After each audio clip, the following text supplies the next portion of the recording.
Здравствуйте, вы смотрите программу «Фокус» на информационном портале LoveMDM. Сегодня мы поговорим о общественно-политической ситуации, которая складывается в Гагаузии как в преддверии парламентских выборов, так и возможных выборов депутатов Народного собрания. Сегодня гость нашей студии, депутат Народного собрания Гагаузии Николай Дудоглу. Здравствуйте, Николай Харламович. Здравствуйте. Вы у нас давненько не были в студии, но последний раз больше говорили о партии, которую вы зарегистрировали и возглавляете. Но как бы хотелось бы с вами пообщаться, как с депутатом Народного собрания, узнать вашу точку зрения на те события, которые происходят в автономии.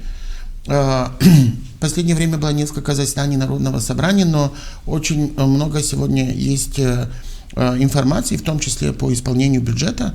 И, в общем, со всех сторон как бы мы видим, что и эксперты говорят, и ряд депутатов о том, что Гагаузия, в принципе, находится в очень неблагоприятных условиях с точки зрения финансов и экономики. Сегодня эти вопросы в Народном собрании как-то обсуждаются, поднимаются ли определенные вопросы в адрес исполнительного комитета, который, в принципе, и должен следить за тем, чтобы как налоги собирались, так и реализовывались те программы, которые утверждает Народное собрание. Ну, вы знаете, сегодня какой-то вакуум, наверное, образовался в Гагаузии, что руководителя нет, исполком работает, но даже и незаметно, что Башкана как бы и не было. Башкана нет и как бы и не будет. Народное собрание тоже в основном проводит сессии экстренно, когда случаются какие-то неожиданные вещи. Вот я помню, сколько месяцев назад экстренно собрали, потому что Конституционный суд отменил статью, что Гагаузия имеет право выдвигать прокурора. Теперь экстренно мы собрались по другому вопросу, для того, чтобы обсудить вопрос, это, считаю, что это выстрел с прошлого, что Гагаузия проиграла иск на 58 миллионов лей. Поэтому основной работой, той деятельностью, которая есть, наверняка занимается большая часть примара, начальники управлений. Но в целом в Гагаузии сегодня чего-то ждет. Ждет, что будет завтра. Вот все сегодня обсуждают, и, честно говоря, объезжая все населенные пункты вместе как руководитель партии, образовывая партийные ячейки, и люди тоже этого ждут, что будет с Башканом Гагаузии, вернется ли Башкан Гагаузии на работу. То есть Гагаузия замерла в ожиданиях, и начинаются уже и парламентские выборы. И здесь то же самое. Есть у нас несколько партий, которые усиленно работают в Гагаузии. Дополнительно сейчас и появилась Гагаузская народная партия, которая работает. И то же самое непонятно. Наш избиратель сегодня в ожидании, кого же выбрать, что будет дальше. Николай Харламович, вот вы коснулись вопроса ареста Евгении Гуцул. На прошлой неделе апелляционная палата отклонила жалобу прокуроров на то, чтобы признать незаконным ее арест и отменить его, и продлила еще. В этой связи в Народном собрании идут какие-либо обсуждения о том, какой выход может быть из этой ситуации, потому что, не может же бесконечно продолжаться, что там будут продлевать ее арест до вынесения решения суда, а Гагаузия будет без главы автономии.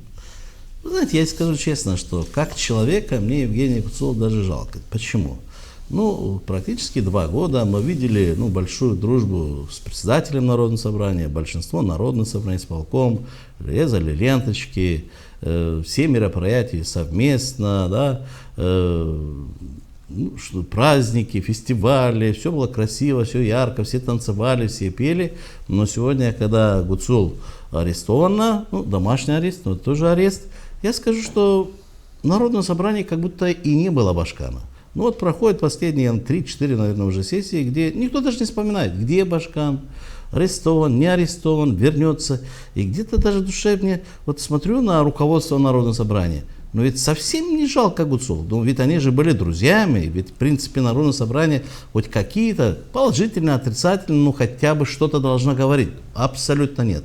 Но я вижу, что скорее всего, между председателем Народного собрания Константиновым, между что наверняка кошка пробежала, поэтому каждый уже готовится к следующим избирательной кампании, которая должна пройти в ноябре, наверное, самостоятельно, потому что мы понимаем, что в ноябре исполком Гагаузии поддержал, что выборы в Гагаузии должны пройти в ноябре, и ряд депутатов об этом заявили, и, честно сказать, и мы это поддерживаем, но Константинов это не поддерживает, поэтому между ними все натянулось, какая-то непонятная, появилась какая-то непонятная игра, что Константинов хочет подтянуть выбор Народного собрания, исполком вместе с Шором хотят провести, чтобы избавиться от депутатов Народного собрания, перехватить полностью власть.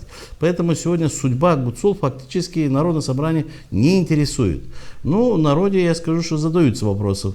Но большинство людей почему-то уже как-то к этому относится, что это как-то уже сбылось. Все, Башкан Гагаузии арестован, Башкан Гагаузии должны снять, что скорее всего, что у нас выборы пройдут и выборы Народного собрания, и выборы Башкана Гагаузии одновременно осенью. То есть об этом сегодня очень многие люди уже начинают поговаривать. И настроение исполкома Гагаузии, многие члены исполкома Гагаузии, я скажу, уже такое чемоданное настроение. То есть я вижу, что особо той борьбы в защите Башкана, как это первые дни начиналось, много митингов, много заявлений, все это пропало, все это исчезло. Сейчас все в ожидании, как закончится суд.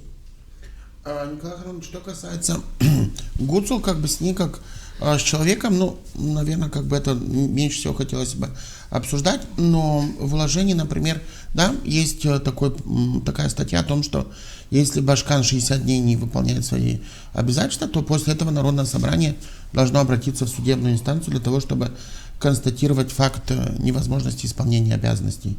Насколько сегодня реален этот сценарий и рассматривается ли он в Народном собрании, потому что только после этой процедуры, по сути, могут быть начаты обсуждения вокруг назначения новых выборов главы. Нет, я думаю, что депутаты Народного собрания, как и большинство, и оппозиционные депутаты, навряд ли кто-то будет заявлять, кто-то подавать в суд.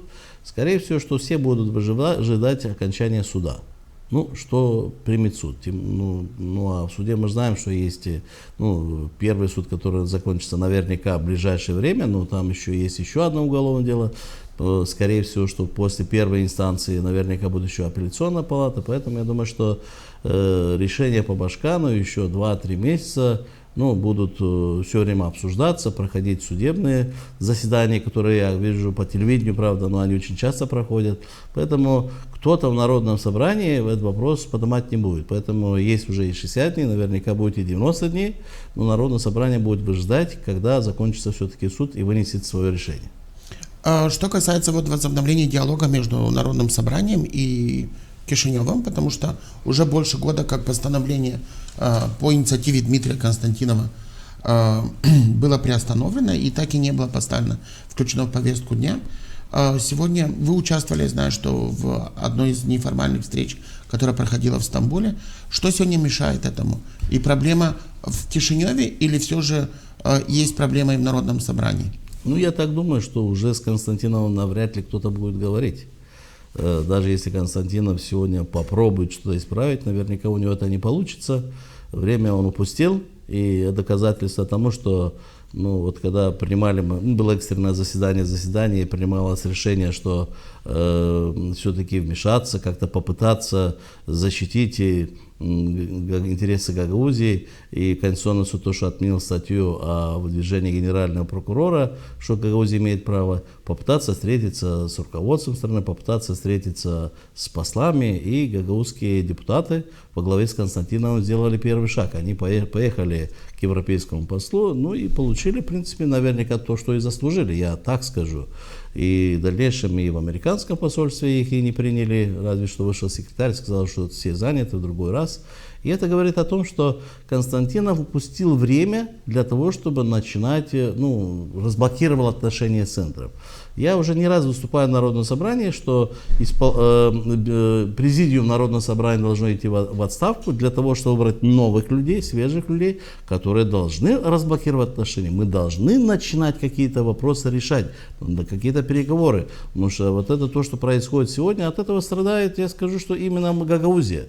Центр идет вперед, но я скажу и со стороны центра, Ну, вот были попытки, один раз мы встречались в Стамбуле, второй раз встречались в Кишиневе. Ну, дальше, в принципе, ничего и не сдвинулось. То есть это все приостановлено.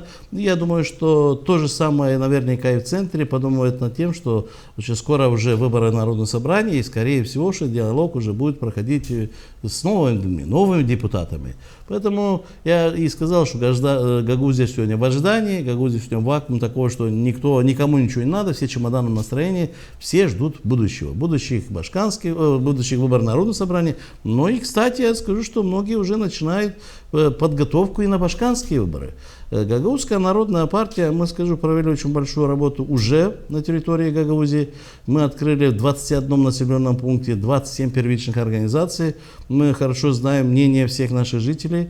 Я скажу, что команда готовится на парламентские выборы. Впервые Гагаузия пойдет в парламентский выбор со своим списком. 101 человек будут выдвижены из Гагаузии, с жителями Гагаузии. Конечно, мы одновременно готовимся к выборам Народного собрания, потому что считаем, что от выборов Народного собрания будет зависеть все. Но если коснемся башкирских выборов, наша команда сегодня не готова к этому, и мы, в принципе, склонны к тому, что, конечно, лучше было бы, чтобы выборы башкирские проводить, как они проводили через 2 года.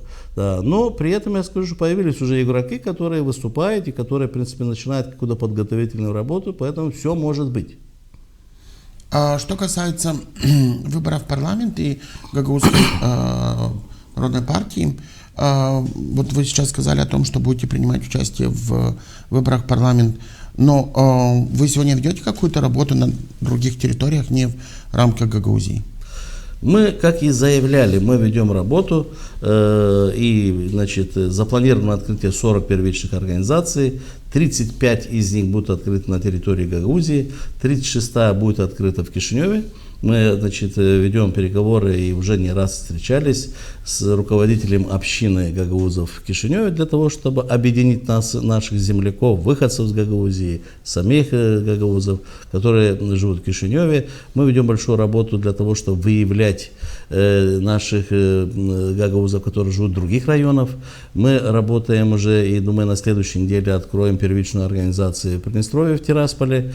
Также запланирован выезд за границу для открытия первичных организаций в Турции, в России и в Европе. Поэтому, в принципе, работа нашей партии в основном больше на территории Гагаузии, как мы и заявляли, но и в тех районах, в тех местах, где проживают гагаузы. Скажу, что, в принципе, ведется такая работа, что очень многие люди, мы предлагаем войти в партию, и уже в партии практически за 2 месяца вступило 2600 человек. Я считаю, что это очень большая работа и хорошая работа, потому что за короткое время, 2 месяца. Но тут же и у нас есть, работа ведется над тем, чтобы получить поддержку, просто поддержку. Очень много людей, которые обращаются к нам по телефону, много информации идет в СМИ, в интернете.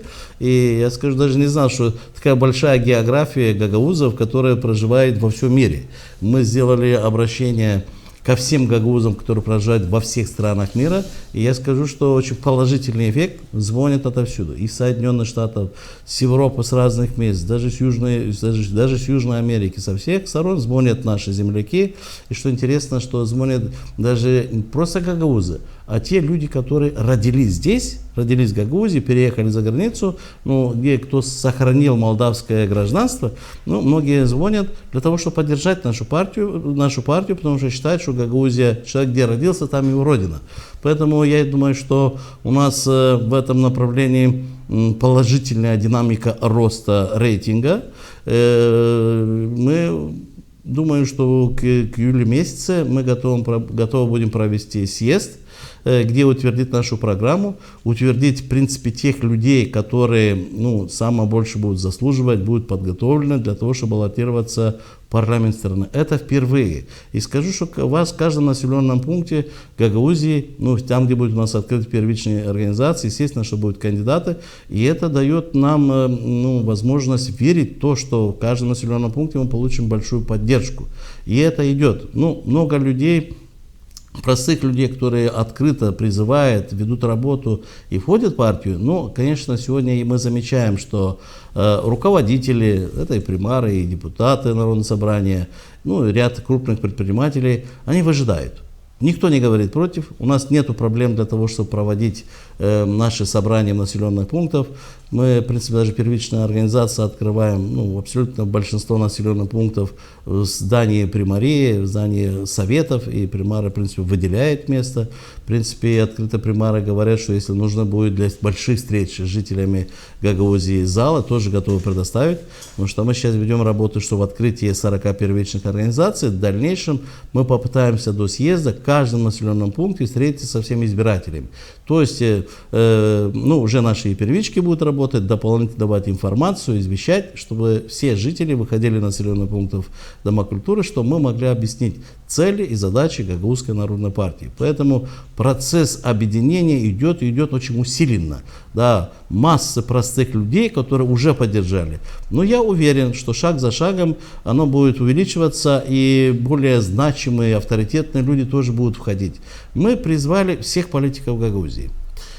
Кто хочет баллотироваться в парламент, мы готовы сегодня, руководство Гагаузской народной партии, сделать шаг назад и в списках, первый скажу, 5%, это 6 мест в парламенте, мы готовы первые 6 мест отдать нашим политикам, которые находятся в других партиях, но готовы поддержать нас и вернуться, как говорится, в Гагаузскую партию, войти в Гагаузскую партию для того, чтобы в дальнейшем не агитировать за другие партии. Получится оно у нас, не знаю, но я скажу, что рано или поздно все равно мы придем к тому, что все наши лидеры вернутся в Гагаузию, войдут в Гагаузскую партию. Чем больше мы будем вести работу над тем, что кто-то должен делать шаг назад, кто-то должен уступать, я скажу, что тем больше у нас есть шанс объединения Гагаузии. Из истории скажу, что всегда объединительный процесс идет, где есть свой пример. Да. Если мы, например, я сегодня говорил, что Дудогу пойдет первым номером в парламентский выбор, Дудогу пойдет дальше первым, это наверняка бы оттолкнуло многих. Но когда я открыто говорю, что мы готовы уступить место и Стайноглу, и Влак, и Формозу, неважно, сейчас не буду, чтобы кого-то не забыть, всем нашим лидерам. Мы не обвиняем сегодня наших гагаузов, которые входят в другие партии, потому что раньше не было Гагаузской партии. Мы только создались. Но создавшись Гагаузская народная партия, и сегодня, когда мы ведем объединительный процесс, конечно, мы просим наших земляков оставить другие политические партии, потому что интересы Гагаузии должны быть превыше всего. Поэтому дальнейший путь, который должна Гагаузия идти, это, конечно, консолидация всего нашего народа, всей нашей нации, и для того, чтобы пройти в парламент. Пройдя в парламент, я скажу, что основные моменты, которые у нас, в принципе, есть в программе, что у нас 90% касающихся Гагаузии, конечно, есть и вещи, которые касаются и всей республики. Это независимое нейтральное государство без вхождения военных блоков, которое, в принципе, даст возможность для того, чтобы все жители Гагаузии и все русскоязычные жители наверняка были спокойны, что Молдова никогда не потеряет суверенитет. Это один из главных моментов. Николай Иванович, что касается вашей стратегии, я имею в виду Гагаузской народной партии, потому что есть партия Ирины Влах, мы не можем умалчивать об этом, и она, потому что я вижу из социальных сетей достаточно активно работает в Гагаузии в последнее время, в том числе они тоже заявляют о создании ячеек в разных населенных пунктах. Есть партия социалистов, которая все так же по-прежнему не потеряла, скажем так, интерес к Гагаузии и все-таки продолжает иметь здесь сторонников, тоже достаточно активизировалась в последнее время. Но и нельзя спрашивать со счетов Шора и его пока еще влияние в Гагаузии через различные свои политические формирования, потому что их у него много, там даже, наверное, не назовешь все подряд, можно ошибиться, что может быть еще не все в списке. В этой связи, как вы оцениваете свои перспективы и что вы будете предлагать, например, избирателям из Гагаузии?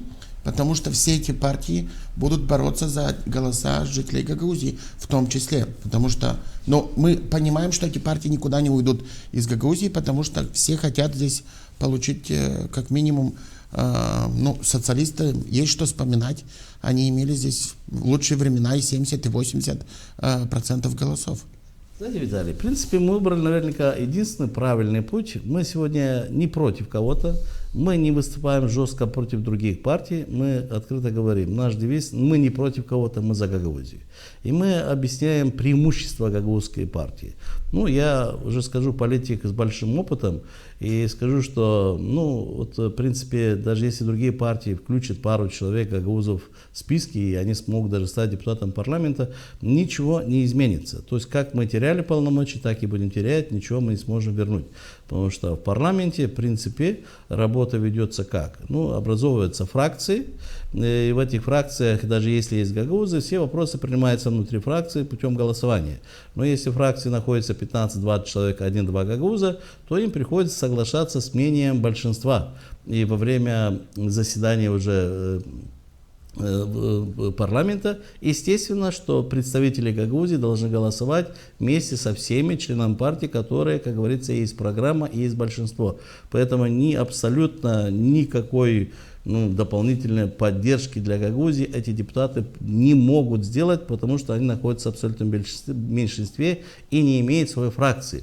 Только появление в парламенте фракции, чисто полной фракции, которая будет иметь свое мнение, и она сможет выходить к трибуне в любое время, поднимать тот вопрос, который интересен, и тот, который будет нужен для самого региона. Тогда, естественно, что мы будем услышаны, естественно, что Гагаузия сможет участвовать в республиканской политике, мы дополнительно сможем находить и инвестиции, я скажу, что и грантовая политика изменится.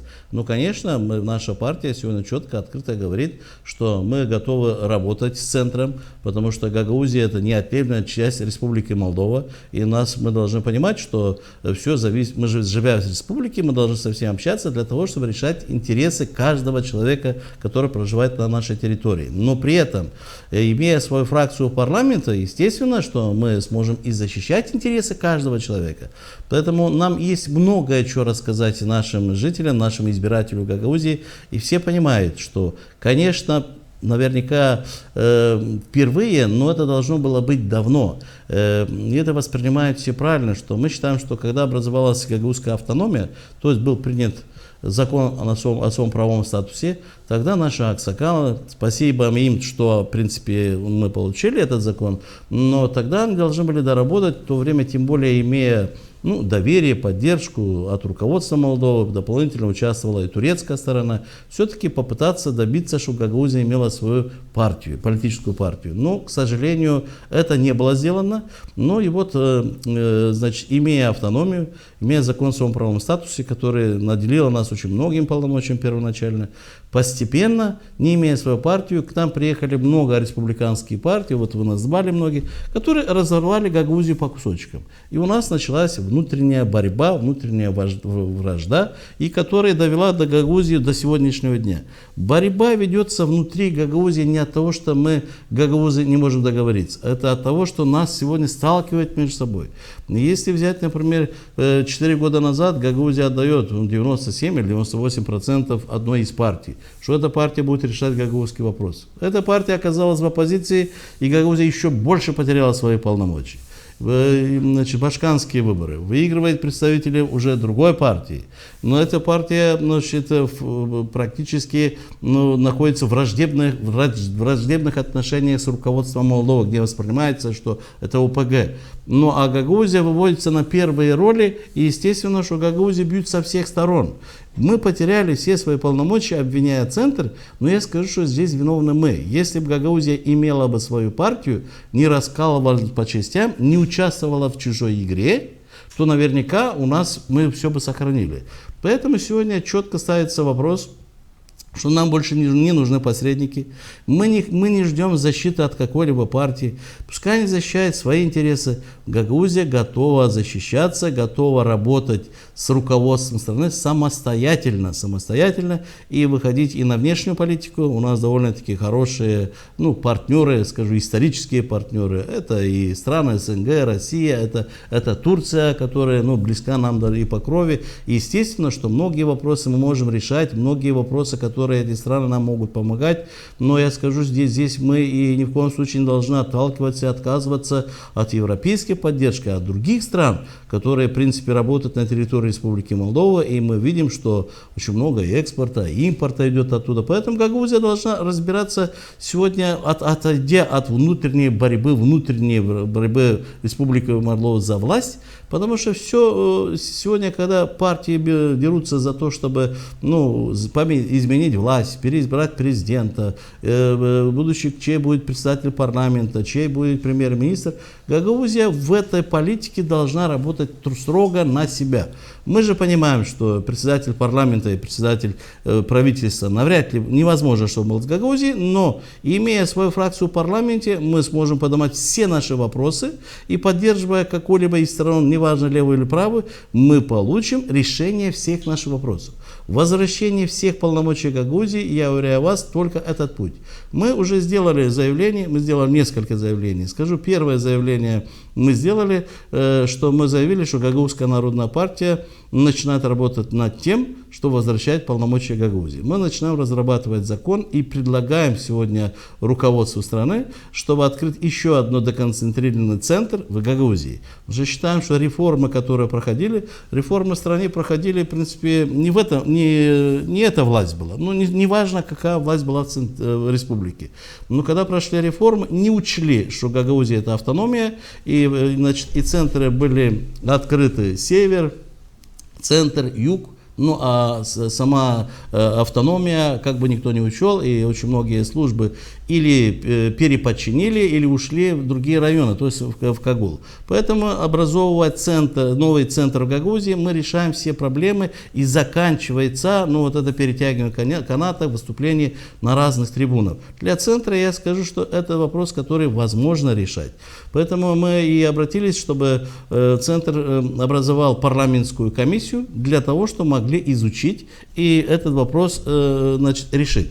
В моей практике, я помню, когда принимался закон о местных публичных финансах, где тоже была допущена ошибка, что с Гагаузии забирали, этот закон позволял забрать с Гагаузии НДС и акциз, дальнейшее получить трансфер. Я скажу, мы тогда подняли этот вопрос, и была назначена парламентская комиссия, она изучила, и в конечном итоге и НДС, и акциз остались в Гагаузии, которые, в принципе, и дали возможность развития нашего региона. Поэтому в этом вопросе без всяких проблем, без всяких скандалов, без всяких этих митингов, жест того, это не путь развития Гагаузии. Путь развития Гагаузии – это переговоры, это объяснение юридические, что есть законы, которые были приняты. И эти законы должны, в принципе, для всех быть именно тем законом, который каждый должен соблюдать. Соблюдать должен быть Кишинев, те, которые принимаются решения в парламенте, касающиеся Гагаузии, но и Гагаузия должна не выходить за рамки этих законов. То есть то, что нам дали, мы должны пользоваться этими льготами, этими возможностями, этими статьями для того, чтобы развивать нашу экономику. Поэтому это было наше первое заявление. Второе заявление мы сделали, поддержали депутата Железогла, чтобы выборы в Народное собрание проходили осенью. И я считаю, что это должно немедленно пройти, потому что при этом руководстве Народного собрания может все произойти. Вплоть до того, что в том конфликте, который происходит, мы можем потерять саму автономию. И я скажу, что третье заявление, которое сделали, объединение, обращение всей нации гагаузской, которые проживают во всем мире, в разных странах, для того, чтобы объединиться все вместе и для того, чтобы эти 5% для того, чтобы прохождение барьера в парламенте Республики Молдова, Гагаузия имела свои голоса. Поэтому мы сегодня, очень многие вступают в партию, очень много людей записываются в группу поддержки с разных стран. Поэтому я думаю, что есть время до конца сентября. Мы считаем, что будем готовы. Николай Охламович, вы упомянули опять выборы Народного собрания. То есть если с парламентскими выборами, в принципе, все ясно, потому что парламент назначил дату, она известна, 28 сентября. Есть Центральная избирательная комиссия Молдовы, которая организует выборы, в том числе и всю предвыборную работу. В Гагаузии с этим есть проблемы, потому что мы помним, что постоянно действующий ЦИК был расформирован. Есть решение апелляционной палаты, но, насколько я знаю, оно обжаловано Высшую Седную палату по поводу незаконности этого решения. Но и сегодня руководство и президиум Народного собрания не ставит в повестку дня вопрос как минимум формирования хотя бы временного ЦИКа на период проведения выборов Народного собрания, что тоже вызывает очень много вопросов, потому что даже несмотря на то, что есть дата 16 ноября, без ЦИКа выборы все равно не смогут быть организованы. Почему, на ваш взгляд, руководство Народного собрания не ставит этот вопрос в повестку дня? Ну, в первую очередь, я считаю, что руководство Народного собрания ведет свои переговоры с командой Шора, вернее, даже самим Шором, для того, чтобы получить поддержку и наверняка максимальную поддержку и финансовую для выборов в Народное собрание, тех кандидатов, которые руководитель Народного собрания предлагает. Наверняка между ними в этом вопросе есть большие разногласия, потому что идет информация, что команда Шора, в принципе, на выборы Народного собрания пойдет абсолютно другой командой. У нас закон оседлости, в принципе, еще как бы и не работает. Можно прописать 20-30 человек в Гагаузии, как время показывает, хорошо профинансировать и выиграть эти выборы. Поэтому Константинов, в принципе, не имея сегодня четкую позицию, поддержку, договоренности с командой Шора, поэтому тянет время, большинство он пока еще контролирует, этим самым он, я скажу, шантажирует того же Шора для принятия многих вопросов. Мы видим, что происходит в Народном собрании, но несмотря на то, что они сегодня между собой там переговариваются, есть очень много депутатов, которые в принципе сегодня отлично понимают ситуацию, что мы можем довести до того, что потерять даже свою автономию, потому что с каждой сессии все больше и больше мы замечаем, что вот это чемоданное настроение, то, что от центра мы прервали отношения одно, но и выстреливает сзади вопросы, даже вот последнее заседание, что проиграно довольно-таки очень, суд на 70 миллионов лей, это очень большое, что это выстрел с прошлого, как я называю, что который в дальнейшем может застопорить всю работу Гагаузии. Поэтому они время тянут, но мы будем делать все возможное. Гагаузская народная партия оставляет за свое право. До следующего заседания мы выступим, чтобы в срочном порядке назначили дату выборов. Ну а если это не будет происходить, то естественно, что мы будем в дальнейшем призвать людей для прохождения митингов, чтобы люди, в принципе, высказались, потому что время прошло, нужно в срочном порядке менять руководство и идти вперед. Николай Ханманович, вот возвращаясь к вопросу о последнем внеочередном заседании Народного собрания, где обсуждался вопрос решения суда по поводу суммы в 58 миллионов леев, и действительно эта история как бы не свежая, да? То есть она еще как бы тянется со времен Ирины Влах, то есть потому что именно тот исполком инициировал вопрос об отмене этого закона, и в том числе как бы лишение там 4 или 5 предприятий инвестиционных каникул. И то есть история имеет давние корни, но вопрос в другом. Вот на ваш взгляд, не кажется ли странным, что все же знали об этой проблеме? Потому что это не первое решение суда. То есть мы уже были решения суда по этому делу, так же, как и с историей отмены статьи по прокурору. И Народное собрание делает вид, что они не знали об этой проблеме и созывает внеочередное заседание, хотя вопрос тянется уже еще с прошлого, с башканства Ирины Влах. Загадочного очень много. Я сказал, что в принципе руководство Народного собрания пытается использовать свою группу большинства для любых целей. Здесь то же самое, но я вам скажу, что ведь суд-то проигран, и в принципе инвестор обратился в Народное собрание для того, чтобы создать комиссию и попробовать найти какое-то решение для заключения мирного договора. Возможно это или возможно, не знаем, но я лично выступал в Народное собрание для того, чтобы попытаться для того, чтобы собраться и посмотреть. Ведь если взять историю прохождения всех этих вещей, я скажу, что то, что в Гагаузии был закон о инвестициях, это очень хороший закон о инвестициях, что инвестор инвестирует, я детально не могу сказать, сколько там миллионов лей, открытых рабочих мест, это, в принципе, развитие региона. И скажу, что предприятие, о котором мы сегодня говорим, предприятие, центр находился не в нашем районе, но инвестор, услышав, что есть такой проект, он покупает в Чедерлунге предприятие, которое, можно сказать, что она была в стадии развала, он покупает предприятие, инвестирует туда определенные средства для того, чтобы покупать оборудование, работать. И скажу, что предприятие занимается производством сигарет. Я скажу, что это очень важное предприятие. То есть, освобождая от налогов это предприятие, Гагаузия ничего не теряет, потому что они не работали у нас. Если это предприятие было бы рабочее у нас, мы, например, теряли бы какие-то налоги. Она не была у нас, мы ничего не потеряли, они пришли к нам, купили предприятие и начали работать, и определенные налоги уже начали мы получать. Подоходный налог, другие налоги местные, которые есть.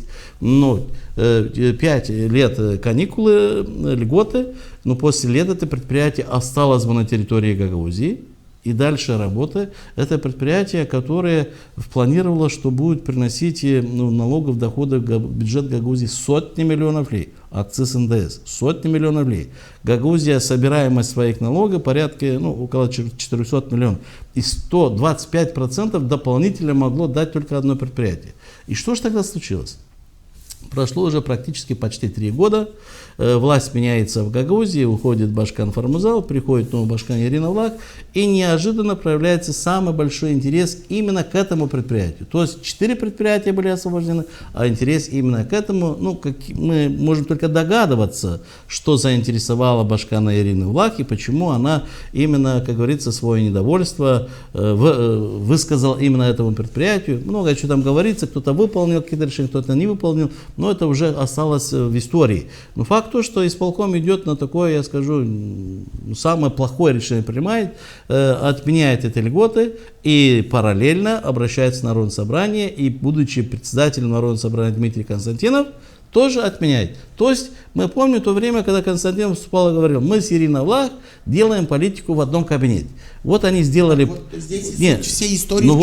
сделали политику в одном кабинете, и Гагаузия сейчас получила штраф 70 миллионов лей. И эти 70 миллионов лей, которые могут уничтожить Гагаузию. И снова же этот инвестор, который пришел и в принципе готов был в дальнейшем сотни миллионов лей платить в бюджет Гагаузии, сегодня обращается и говорит, что давайте создадим комиссию, примем мирное соглашение, подпишем, для того, чтобы мы могли в регрессном порядке обратиться к тем людям, которые виноваты. А кто виноват? Мы же понимаем, что здесь виноваты 2 человека. Поэтому, естественно, что Константинов использовал последние месяцы своей работы для того, чтобы обсудить этот вопрос. Но отвечая на ваш вопрос, почему в срочном порядке? Потому что они поняли, что процесс продвинулся дальше, еще одно решение, и будет арестован бюджет. Вот поэтому они сегодня делают, как уж на сковородке они сегодня прыгают, для того, чтобы как-то затянуть этот процесс дальше. Вот они обратились сегодня к генеральному прокурору, президенту, кому только не обратились. Но это тоже Константину, у которого сегодня начались уголовное преследование, его самого вызывает суд, он обращается к президенту страны, который сам же прервал отношения уже несколько лет. И в том числе блокировали ее визиты в Камраты везде. Целый абсурд. Я ему в лицо посмеялся и сказал, что вы о чем говорите? Вы сейчас обращаетесь к тем людям, которых выгоняли с Гагаузии, и просите помощи. А какая помощь может быть? Ребят, даже необсуждаемые вещи. Давайте и кто? Председатель Народного собрания, который подписывает все решения, и я скажу, в центре, получая все эти большие чиновники, наши все эти заявления, которые видят, кто обращается, я думаю, их даже не читают, их сразу выкидывают. Поэтому, конечно, путь решения должен быть другой. И в этот процесс я скажу, что не снят с повестки дня. Это очень большая проблема. Потому что люди, которые сегодня есть, мы понимаем, что это люди, которые завтра, послезавтра их не будет. Суд закончится, обязательно будут новые башканские выборы, то есть новый человек должен прийти. Выборы Народного собрания, руководство Народного собрания уходит вместе с президиумом, то есть приходят новые люди, и новые люди получат такой сюрприз, что дальше нужно будет, я не знаю, что делать, чтобы не потерять саму автономию. Это все понятно и и верно то, что вы говорите. Но меня интересует вопрос, наверное, многих наших зрителей в том, ведь Народное собрание знало о том, что этот процесс идет. Он не 1 года. Потому что Народное собрание участвовало в процессе, как сторона участвовала на заседаниях, потому что и выступал юрист с юридического отдела Народного собрания. И здесь возникает вполне закономерный вопрос. Что мешало Константинову и президиуму на стадии рассмотрения этого дела как минимум встречаться с другой стороной, привлекать к этому депутатов и начинать разбираться в этом вопросе. Почему ждали уже, когда будет решение суда? Хотя о проблеме однозначно знали, потому что Народное собрание участвовало стороной в этом процессе. Далее, вопросы, еще раз вопросы. Но я скажу одно, что выступая от юристы Народного собрания, мы услышали одно, что юрист говорит, что основные документы, которые есть в исполкоме Гагаузии, это, в принципе, копии, если я не ошибаюсь. Потому что тут же среагировал депутат Александр Дюльгер, будучи бывшим прокурором, который сказал, что и вы хотите с копиями каких-то документов выигрывать суды, это невозможно. Сам юрист сказал, что мы навряд ли выиграем это дело. То есть они сами признаются, что нужно здесь в срочном порядке находить другой путь, как-то соглашение. Почему это они до сих пор не делали? Знак вопроса. Да, догадки, может, должны быть, но знаки вопроса. Но факт то, что предприятие отменили льготу из-за того, что якобы она не выполнила условия. Но если она не выполнила условия, в принципе, тогда мы должны были выигрывать сюда. Почему же мы их проигрываем? Потому что у нас есть, я скажу, что проблема в том, что даже и документация, оказывается, оригиналов нету. Но и дополнительно, наверняка, в суде и вторая сторона предоставляет какие-то документы, что она выполнила эти условия. Поэтому здесь очень много чего есть знаки вопросов. Я не хочу быть арбитром чьей-то стороны. В любом случае мы хотим, чтобы Гагаузия развивалась, чтобы, естественно, что не теряла такие деньги из бюджета. Поэтому я и просил, чтобы была согласительная комиссия. И когда я прочитал, в принципе, заявление инвесторов, что они предлагают, чтобы обязательно встречаться, говорить и в конечном итоге, может быть, совместно пойти под пути, что в регрессном порядке просить эти деньги не из бюджета Гагаузии, а из тех людей, которые виновны в этом процессе. Конечно, это путь для того, чтобы защищать нашу Гагаузию. Поэтому то, что Народное собрание приняло такое решение, это оно и понятно. Ведь речь идет о ком? Речь идет о Ирине Влах и Константинове. Они отменили это решение. Да? Конечно, Константинов сегодня, будучи председателем Народного собрания, уже защищает интересы и Влах, и свои личные. Поэтому было принято решение отправить дальше в суд и даже пойти на то, что обратиться к президенту страны, которым сами же уже, как вы сказали, уже на протяжении последнего года все время видим, что кричат там «Жо Санду», не знаю что, а тут за помощью обращаются туда. Конечно, это абсурдно. Завершая сегодня нашу программу, если говорить о той ситуации, которая сложилась в автономии, в том числе и с отсутствием главы автономии в силу обстоятельств ареста Гуцул, это и ситуация с тем, что нет ясности с выборами в Народное собрание, и в том числе мы понимаем, что отменили статью закона об особо правовом статусе по поводу права назначения прокурора и многие-многие другие вопросы и проблемы, которые за эти годы накопились в Гагаузии. Вы видите какой-то выход из этой ситуации?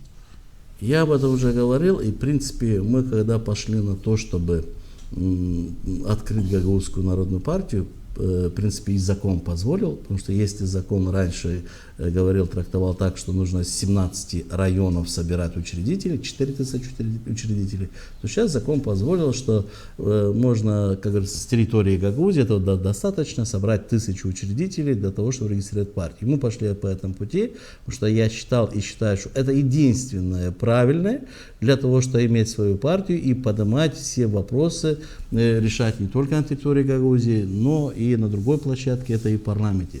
Решение дальнейших всех этих вопросов и проблем, которые у нас есть, я вам скажу, что Гагаузия, наконец-то должна понять, что мы сами должны решать свои вопросы. Ни в коем случае не должны быть посредники или доверие тем людям, которые нас используют. Нас используют уже 30 лет, практически у нас сегодня такая плачевная ситуация. В первую очередь, все наши жители должны понимать, что нужно выбирать сегодня руководителем Гагаузии наверняка тех людей, которые проживают на этой территории, тех людей, которые являются патриотами этой земли, своей Гагаузии, тех людей, которые здесь, и дети, и родители, и сами они, и которые не выезжают на работу, потому что последние уже десятилетия, что мы, руководители, выбираем из них, они приезжают на работу, уезжают, и понятно, что даже будучи руководителем региона, они уедут отсюда, они приезжают сюда, и Гагаузия становится регионом, где проходят руководители для того, чтобы зарабатывать. выборы у нас перешли с плоскости, я скажу, что в политической, конкретно в экономической, это торговля. И я скажу, что сегодня мы, встречаясь с людьми, отлично понимаем, что мы фактически продаем свою маленькую родину за какие-то 300-500 лет для того, чтобы отдать свои голоса. И в дальнейшем мы выбираем тех руководителей, которые не соответствуют, которые не подготовлены. И приходя на эту должность, естественно, что мы падаем ниже, ниже и ниже. И при этом, поддержав какую-либо из партий, которая ведет все время воинственные действия с центром, мы потеряем все. Использовав нас 30 лет, мы пришли к тому, к разбитому корыту, так скажу. Сегодня Гагаузия находится в той ситуации, что еще один шаг, и Гагаузия фактически может исчезнуть. И в дальнейшем итоге, конечно, мы можем обвинять кого-то, но прежде всего мы должны обвинять себя. У нас есть последняя возможность исправить эту ошибку. Вот сейчас есть возможность, чтобы Гагаузия сплотилась, объединилась, для того, чтобы провести выборы Народного собрания в ноябре, и жители Гагаузии должны поддержать. Я обращаюсь и ко всем депутатам, что ситуация, которая сегодня у нас возникла, если мы потянем дальше, то обязательно возникнут новые схемы, новые договоренности. Может быть, к тому, что я уже сказал, что закон о селах не работает, что у нас пропишутся 20-30 человек не с Гагаузии, неважно с каких районов, Кишинева, Аргеева или с других мест, которые снова же на выборах Народного собрания мандаты будут, скажу, что при сбросе больших финансовых средств, можно сказать, что будет куплено. И в конечном итоге центр выйдет с предложением, чтобы отменить Гагаузию. Потому что сегодня считается во всей стране, что башканское кресло было куплено. Да, ну идут разбирательства, мы не можем об этом говорить, но сегодня разговоры такие. Ну а если такое же направление пойдет, что если депутаты Народного собрания, начнут мандаты, со стороны приедут люди, которые будут и мандаты депутата Народного собрания выкупать или участвовать в этом и каким-то использовать, то Гагаузия фактически станет коррупционным регионом. И страна может пойти на то, что зачем нужен такой регион, если там все продается и покупается. Тогда мы потеряем Гагаузию. Поэтому единственный путь, и мы об этом говорим с людьми нашими, что, уважаемые друзья, уважаемые жители Гагаузии, мы живем и будем жить здесь. Не надо больше поддерживать тех людей, которые приходят к нам, используют, те, которые показывают нам хорошую конфету, но в дальнейшем мы видим, что все обещания, которые дают Гагаузии, неважно какая партия, мы можем назвать очень многие, никто не сдерживает, никто не выполняет свои обещания. Поэтому в дальнейшем Гагаузия должна идти по своему пути. Путь Гагаузии, путь добра, путь объединения всей нашей нации для того, чтобы решение всех вопросов. Поэтому парламентские выборы будут очень важны, но не менее важны будут и выборы в Народное собрание. Поэтому мы сегодня готовимся и обращаемся к всем нашим политикам, тем людям, которые готовы участвовать в политике. Мы готовы поддержать каждого, кто будет придерживаться программы, устава Гагаузской народной партии, для того, чтобы выдвигаться на эти выборы.